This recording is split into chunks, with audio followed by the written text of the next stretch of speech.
feedback, questions, comments? Reinterpreting Caribbean sexuality, particularly masculine sexuality in the Caribbean, through an examination of resistance, transgression, and play in the extraordinary, or in the carnivalesque, by Nikoli. I think it was excellent, and I open the floor for as many questions or comments. We will go until 1:30. We have until then for your questions and comments. So, I think I better take like a few at a time, probably. yes. Yeah. I just wondered if you explore the chutney space. I was trying to define it, because I know the chutney space, there is that kind of openness even way before I understood this thing about the carnival space. I knew that the chutney space was very kind of liberal in that sense. And if you consider that space as part of the Bullerman Carnival. All right. Trying to get back to any more questions? Any others? Hi, thank you, Nikoli, for your work, and it's really, interesting and surreal to hear my work being cited. So thank you for using my concept of resisting paradise.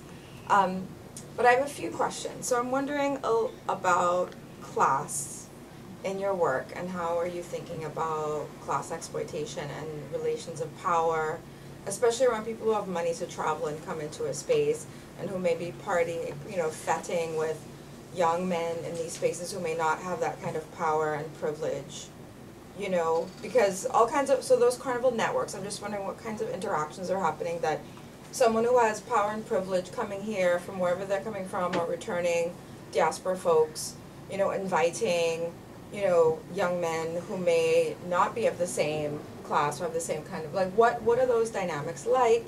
How do you read that in terms of resistance? Because there could be so in my work I think about those multiple layers, those complicated, vexed relationships that I look at, especially through people who are from the region and coming into a place and having that kind of power. But also I look at it between Trinidad and Tobago in particular, and so I just wonder how you're thinking about that. And then my second question is about, so Bohemia is known to be predominantly male, but some of the fets do have different kinds of folks participating, some women, some lesbian and gay women, some trans folks. I'm just wondering how that how those identities and carnival performances and engagements, how do those work within within the fets? Yes. Nikoli, I appreciated your linking the study to Benjai's to play, but I wanted to hear if the study considers carnival theory, so the idea of playing oneself. What does it mean to play yourself?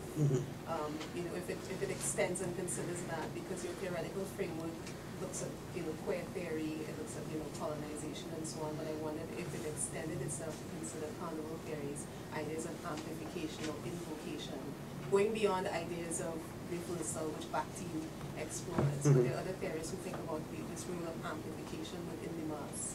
So for example, the Jabberlassie is this very black, identity within the space, and that's a form of resistance, but that comes from, the slaves being considered demonized and so on, but I'm amplifying that identity within the space. So I just wondered if you were considering, those carnival theories as well. Okay. I will ask a quick question.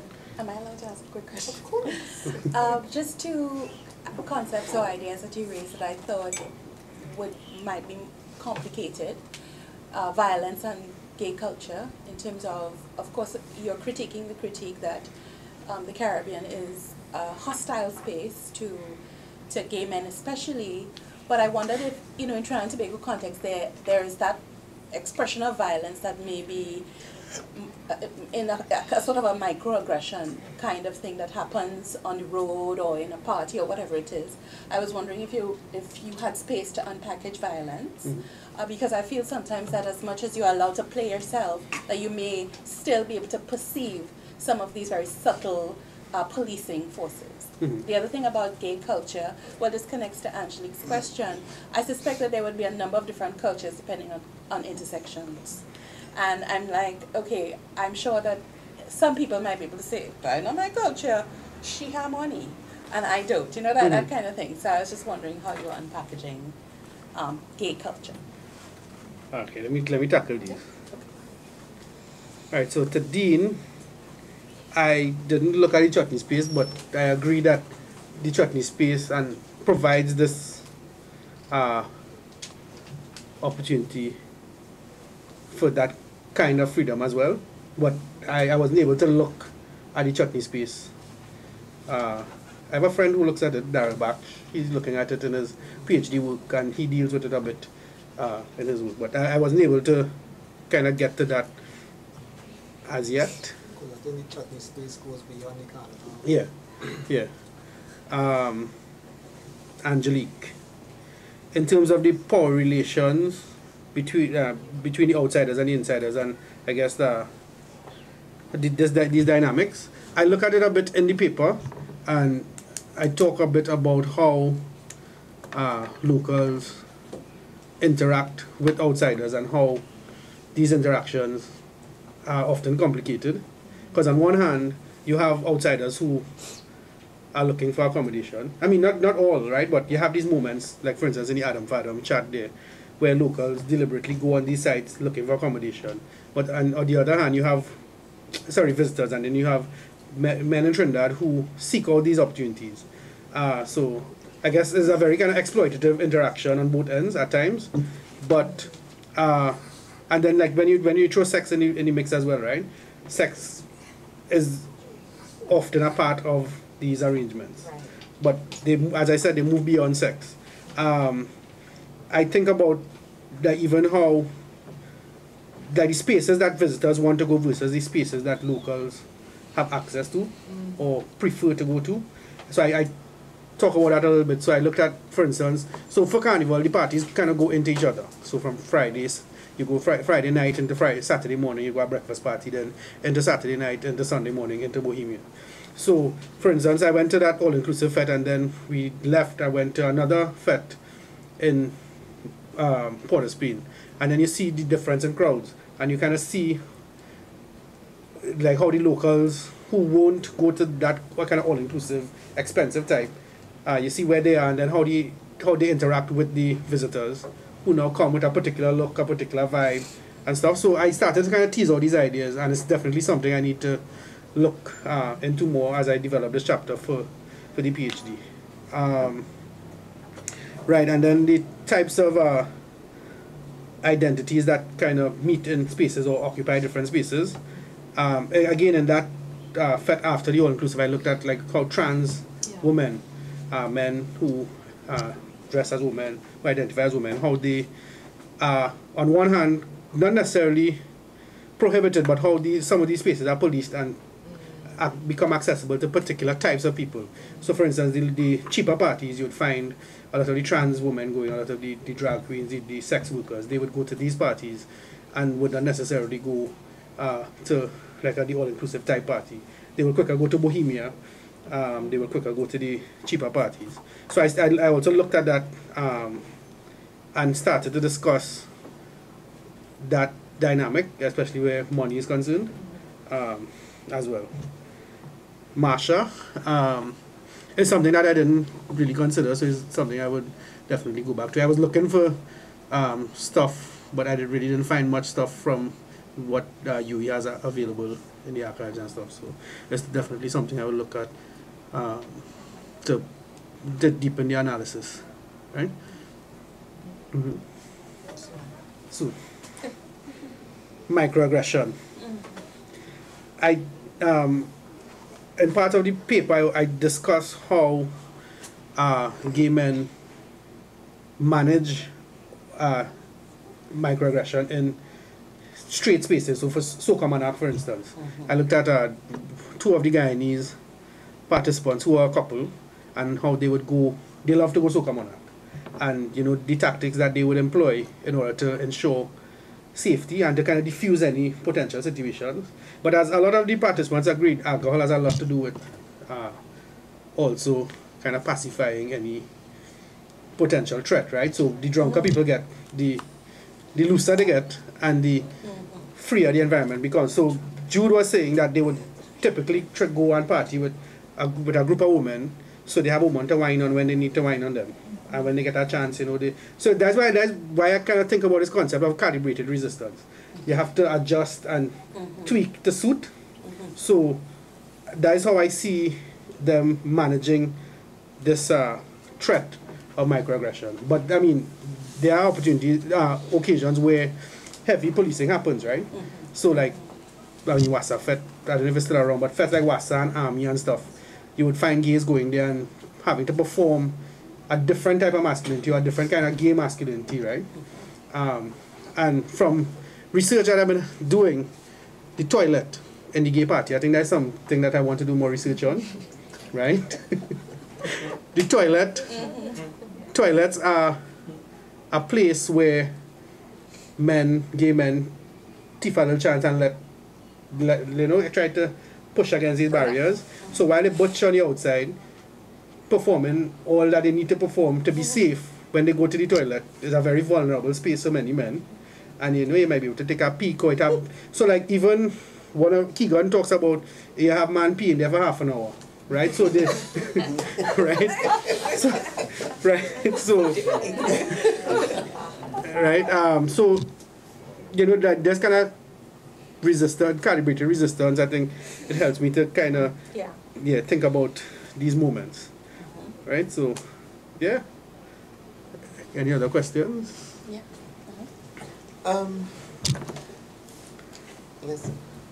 The last time I saw Faith Smith, she told me that I didn't like any scholarship that wasn't useful, and it was not a nice thing. but I wanted to challenge you a little bit, because I think kind of when we do some of these inside ethnographies, they can become performances for certain kinds of spectators, and I wanted to ask you a little bit about, beyond the ethnography itself, what do you think we're learning, particularly about questions of citizenship? Because there's been this ongoing conversation since the Beyond Homophobia conference about these things about political and cultural citizenship, and related to that, as somebody who has lived in these spaces and researched in these spaces outside of Carnival, going back to Marsha's question, what is particular about the Carnival space that is producing these assertions that, you know, that we can think about in terms of asserting citizenship elsewhere? Is there something unique about, you know, the God of Inversion, to paraphrase Karina, that we can, you know, are there lessons for us around citizenship outside of the Carnival space? Yes. Just a comment, because I have to go. I have to relieve the electricity lunch hour. No, I don't know about the fancy jargon and, you know, hypermasculine and those things. But I did 2 fests over the weekend, and, you know, coming here, sitting, listening to the presentation, it's good to know that I don't operate in a vacuum, and, you know, to sort of theorize it and understand why I act the way I do in fests or whatever. You know, and sort of, as you said, negotiating that space and figuring out what is acceptable and what not. And, you know, the looks of, you said, microaggression, whatever. And then also the nods of encouragement, and, you know, it's just good to know that I don't operate in a vacuum. So yeah, that's that. And with that, I'll leave. Thank you. Thank you. Bye. Thank you.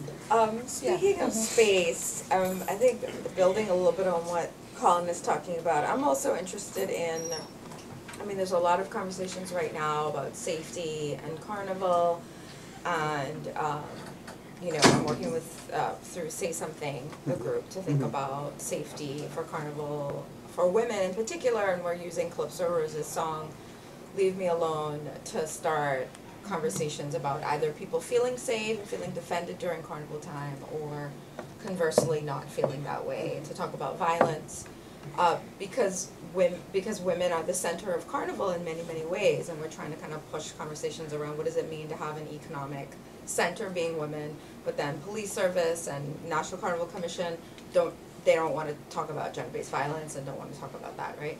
So I'm just wondering about the relationship between homophobia and sexism. So if gay men are coming out to fet at, you know, quote unquote straight or, you know, mainstream fets, but going with a group of women to feel safe, I just feel like that's so interesting because women also don't necessarily feel safe in carnival. And so, like, do you see a relationship there? And, like, how can we bring these conversations together? And then what about women who love women and lesbians who generally, like, I know for me, you know, I've gone to Bohemia and then never went again because it's literally like 90% men. And, you know, the small group of women we were with, we were like, wow, yeah, no, this is not as much fun as we thought it would be. And it's really for men, like hardcore for men in ways that even other spaces, you know, it just felt, it was really interesting. I mean, you know, we had fun, but I just remember feeling like, whoa, where are the women? And so I was just thinking about that and just wondering how, because I know in your larger work you're thinking about multiple identities, especially trans. So, like, how does that all work, and how are you thinking about that? Okay, we'll take another one. That's two, right? Yeah. Any more? All right, go ahead. Some hard questions there, buddy. Yeah. Take thought. Yeah. I mean, the easy way out is to say, no, I'll give it some thought, right? Yeah. No, which I definitely have to, right?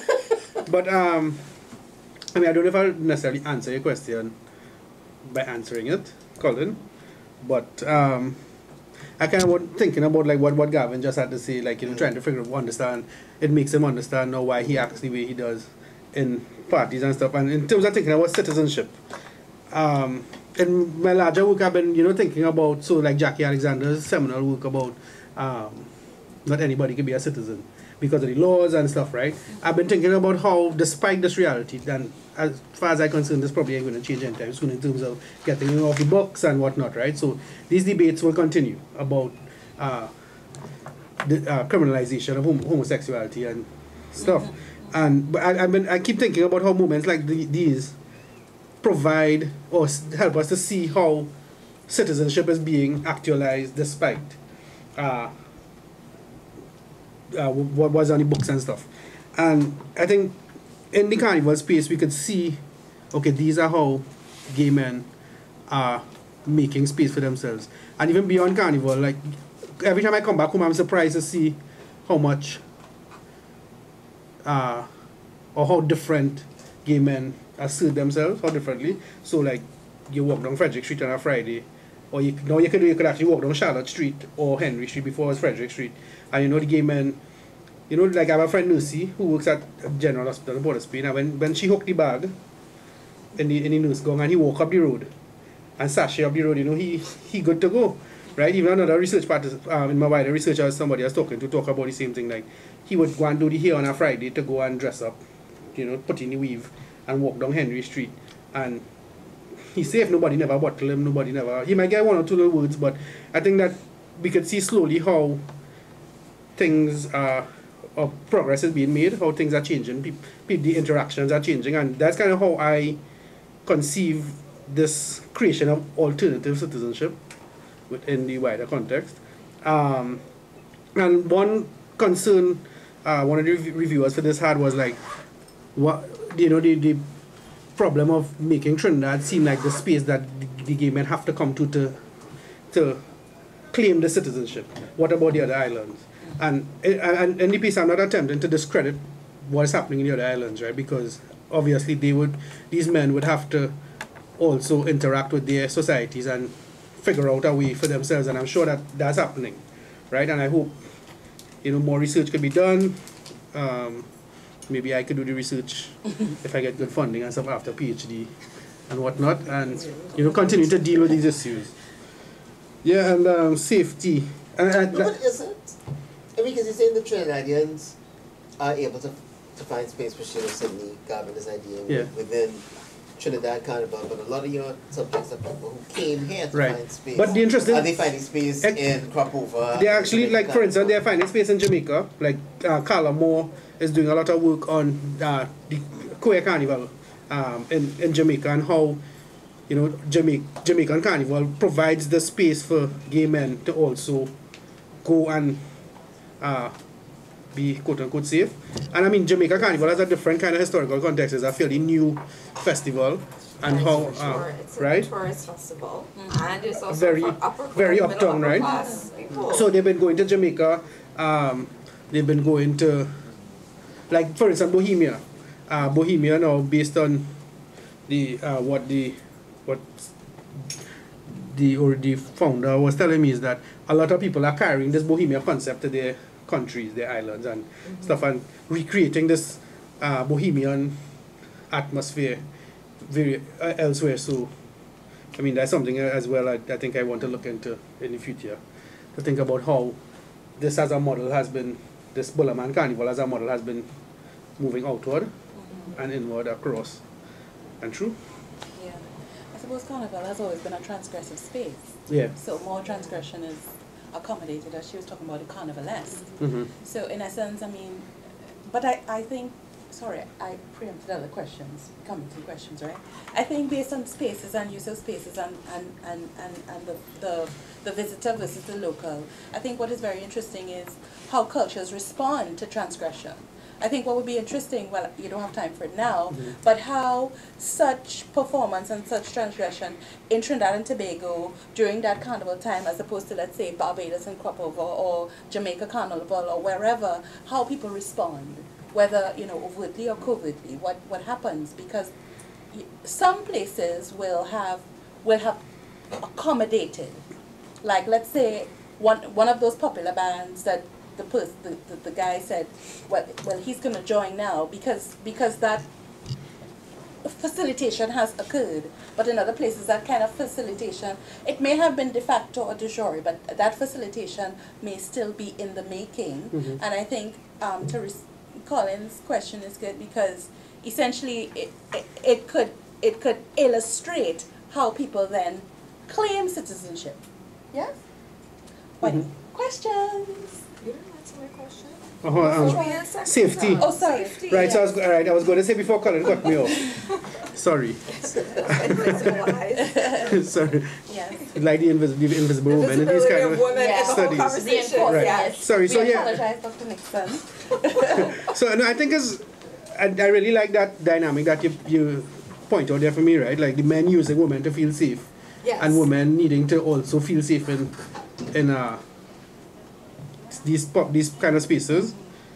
And maybe there's a relationship, but that's a question you might have to ask. Maybe Yeah. groups of gay men are finding groups of women and feeling like, oh, we're gonna band together and this is gonna be like a crew. I mean, that happens during Carnival, right? No, but You pick your crew and Yeah. you figure out, like for fetting or whatever, how you're gonna roll, and that may be a whole other layer. Yeah. Of, I mean, I think...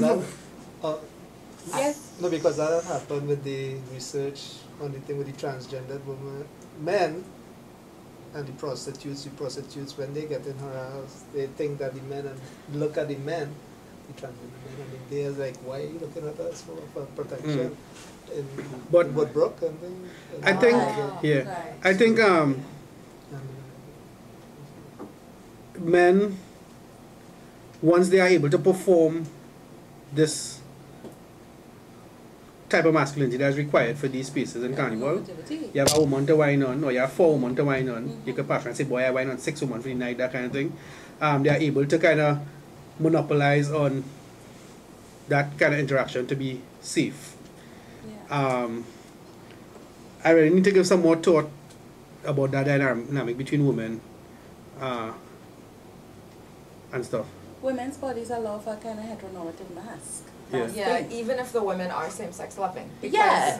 there's already an expectation that women will whine on other women. Right. But what if the woman is masculine or butch or not, in a bikini mask? Then you're disrupting the heteronormative vibe anyway, and that could also lead to a different kind of issue of safety. If I remember I think it was even with Tree Canal Juve. We had a group of folks some who are gender non-conforming, some who are more masculine presenting, and having to really like be hyper vigilant. Either people rolling into the group, or we were, you know, and being aggressive towards masculine presenting women, or trying to push masculine presenting women out of the way to whine on someone who is more feminine presenting.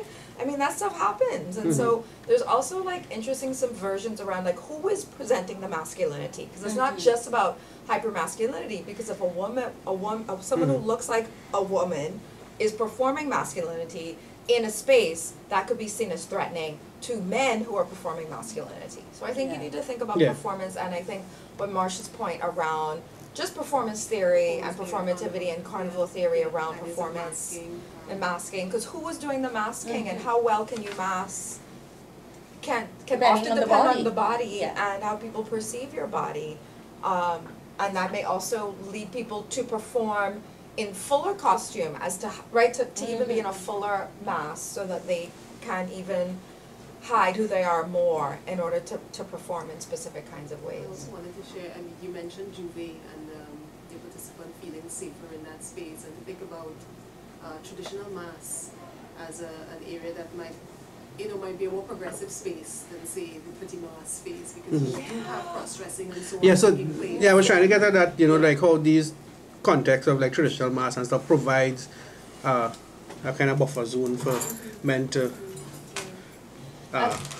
push the boundaries a little bit. And that also subverts this idea, which, you know, around a trajectory that Trinidad is becoming more, so that even disrupts your own thinking. Well, I see now when I come home it's getting more, but what does that mean when you look at Rosamond King's work, and she looks at this older play and mass and how people were transgressing then. So even that could be a good rereading even of how traditional mass is being used now.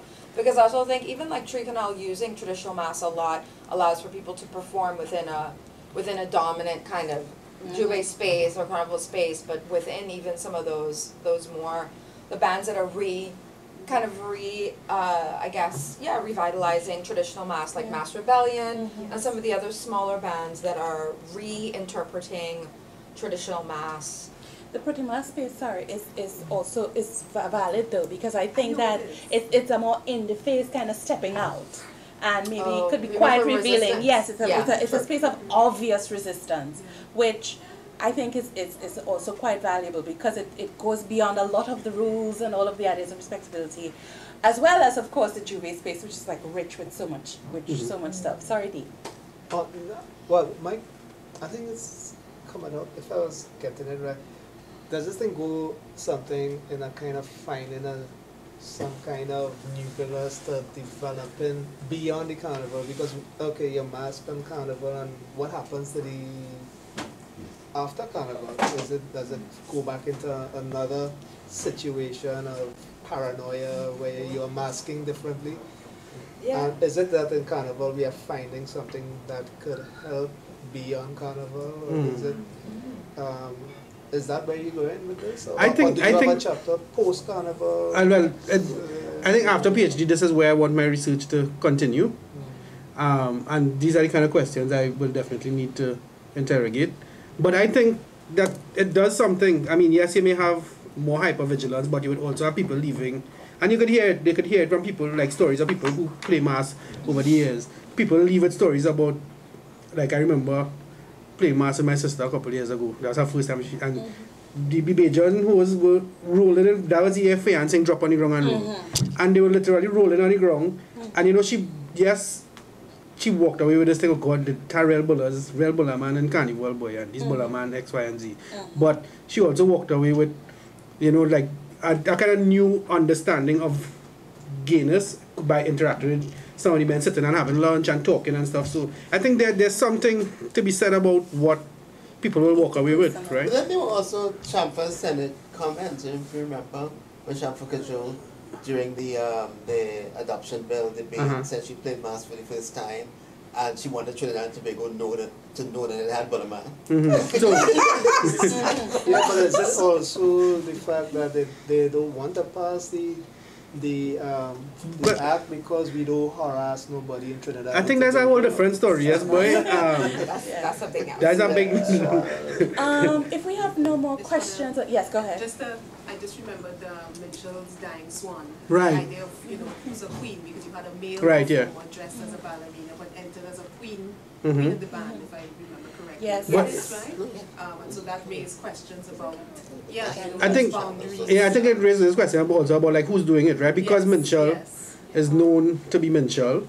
He's white, comes from this artistic class and stuff. So I want to think about Mitchell doing the Swan and Saucy Paw playing with a band on Charlotte Street, and why is Saucy Paw allowed to be Saucy Paw in a female costume, as opposed to different phases of acceptance then.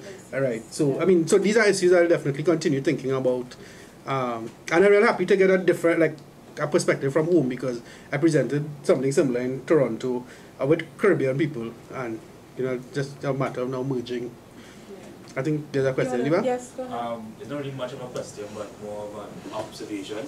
I know earlier you all spoke about the masking with the gay men who would play Carnival with groups of females. But from my observation, I realized it's not really the gay men are masking, but more the female masking for their safety. Because in those settings, they tend to cheer on the gay individuals and amplify their behavior. So then you come in question with the gay guys' security, where it may be compromised, but at the same time it's not. And it's more of a sense where the females now feel safer around gay individuals because they know they won't be interfered in a sexual way and feel threatened. So, I mean, in your research, when it comes to masking, I think it may more lean to the side of the women who are doing the masking and not really the gay individuals. So that's just something I observed over the years. Okay, awesome. Yeah, that's what I was trying to get at too. I think that there's a relationship, right? I mean, it could be a bit of both. It may not even just be one way, because it could be like a two-way. Like, I feel safer with having this group of women, and the group of women feels safe because these men are gay and they're not going to interfere, and they also have that buffering zone. And then I guess in the Fed space too, people will kind of stay away, like, okay, the Buller's linemen, so they'll pass quick. Yes. Like if when Sky was around on Aripita Avenue, and all the who was linemen by opposite Republic Bank there. But like I was doing research for IGDS back then, and I would always be fascinated by how they will start to speed up after they cross, but that street by Coco Lodge, I don't remember the name of that street. On that side of Adam Smith. And when they reach Murray Street, they go on faster, right? And they'll pass straight. So you can also see that kind of interaction in the feds. Where they're where the Buller's linemen. Yes. So I find it to go into it, I'll pass quite around, or I'll just pass quick. Right? But the importance of bodies must still always be kept in mind, because I mean, as a person who plays mass for years and years and years, the dynamic changes if you have gay men with very beautiful or pretty or super femme women, and then some heterosexual men take it as a challenge to the Bullerman. Like, oh, that's what a woman, or you can manage a woman, and they might come into that space. So you have all of these dynamics. You have people depending on each other. You then have how some bodies will lead to giving you space, and other bodies lead to incursion and challenge. Yeah, that's what So, for example, let's say band I play with, people know, well, don't bother that band because the proper gays, the old people, and the two artsy people in that band. Yes, I wasn't calling the people name. Oh, sorry. And so it becomes a space where it's like, okay, it's safe. But it's safe in a different way than the popular band where, they take over a section. And then they say, okay, this is where the beautiful perform. So I think that's something. Yeah, but any all-inclusive band, you're creating a barrier. There is already a barrier. Yes, always. But there are barriers within barriers. Very complicated, this carnival thing. Do we have any more questions? Can we wrap up there? You can always, we can talk after. Attack Nikolai afterwards. I thought I would use such language because he's dealing with transgression and resistance. We really want to thank you all for coming to our lunchtime seminar today and for sharing in discourse on the Bullerman Carnival, transgression, resistance, and all of the complexity that comes with that, and all of the complexity that comes with the carnivalesque. So thank you so much, Nikoli, for your excellent presentation, and we do hope to read the final product Yes, soon. thanks for the feedback. Yes, final product.